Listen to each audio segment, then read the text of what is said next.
चिंतन में आज चर्चा करने जा रहा हूं 2024 का चुनाव के संबंध में। जबकि 2024 का चुनाव 3 फेज समाप्त हो गया है और जिस प्रकार से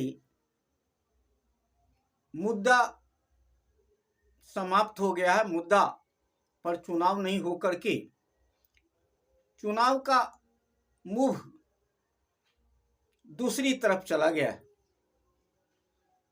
अब घोषणा पत्र का कोई चर्चा नहीं कर रहा है, न सत्ता पक्ष न विपक्ष।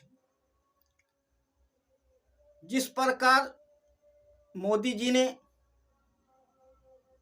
चुनाव को जिस रूप से मोड़ दिया है, वह अब मुद्दा विहीन राजनीति हो गई है। अब तो चुनाव धर्म जाति के ऊपर चला गया। हिंदुस्तान पाकिस्तान राम मंदिर के ऊपर अब चुनाव चला गया है, क्योंकि मोदी जी रोज रोज एक नया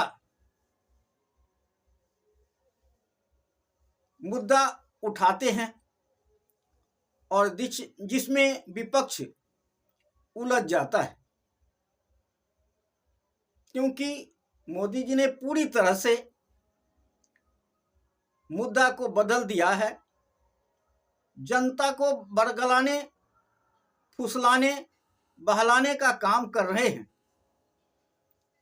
क्योंकि आज मोदी जी का जो मुद्दा सामने आया वह आश्चर्य करने वाला है, क्योंकि आज मोदी जी बॉन्ड घोटाला में जिस प्रकार से फंसे हुए हैं, उलझे हुए हैं, उससे निकल पाना मोदी जी के लिए बहुत मुश्किल हो रहा है। अडानी अंबानी को देश के संसाधन पर कब्जा करा दिए हैं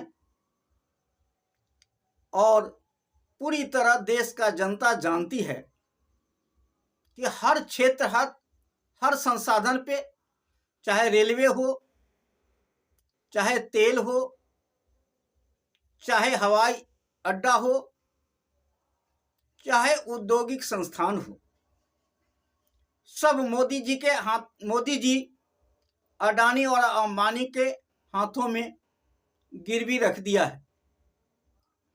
और उसके बदले में उन्होंने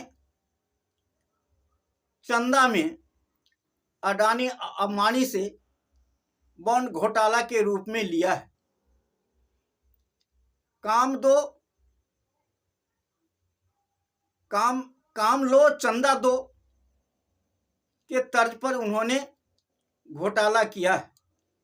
लेकिन आज जिस तरह से मोदी जी ने कांग्रेस के ऊपर वार किए हैं कि अडानी और अंबानी के पैसे के बदौलत ही कांग्रेस चल रही है,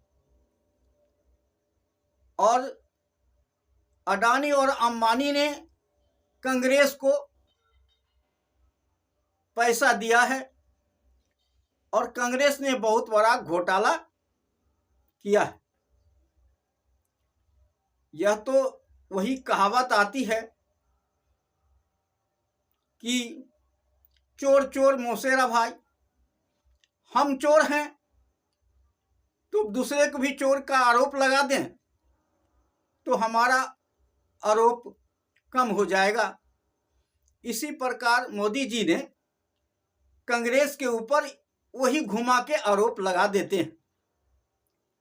लेकिन देश का जनता अब जान चुकी है कि मोदी जी का इस तरह से बयान बदलने से उनको वोट मिल जाएगा ऐसा उम्मीद कम ही दिखाई पड़ता है। जिस प्रकार प्रत्येक चरण में मोदी जी का बयान बदलता जा रहा है और देश का मीडिया और सोशल मीडिया मोदी जी के ऊपर जिस तरह से थू थू कर रही है, इससे तो पता चल रहा है कि मोदी जी का स्तर कितना नीचे गिर गया है। और चुनाव घोषणा पत्र से अलग हट करके उन्होंने डेली एक मुद्दा खोज करके प्रत्येक चरण में ला रहे हैं, लेकिन उस मुद्दा से उनको कोई फायदा दिखाई नहीं पड़ रहा है। आज तक जो सर्वे रिपोर्ट आ रही है उससे पता चलता है कि मोदी जी का सरकार तो जाने ही वाली है, साथ ही मोदी जी भी जाने वाले हैं, क्योंकि अब मोदी जी दोबारा प्रधानमंत्री बनेंगे, इसमें बहुत शक ही दिखाई पड़ता है। इसलिए हड़बड़ाहट और घबराहट में आकर के मोदी जी ने तरह तरह का बयान बदल रहे हैं और अब देश का समाचार मीडिया और सोशल मीडिया भी मोदी जी के विरोध में खड़ा होने का साहस दिखा रहा है। इससे पता चल रहा है कि अब इंडिया गठबंधन की सरकार आने वाली है, ऐसा संकेत मिल रहा है। आज इतना ही। जय हिंद, जय भारत।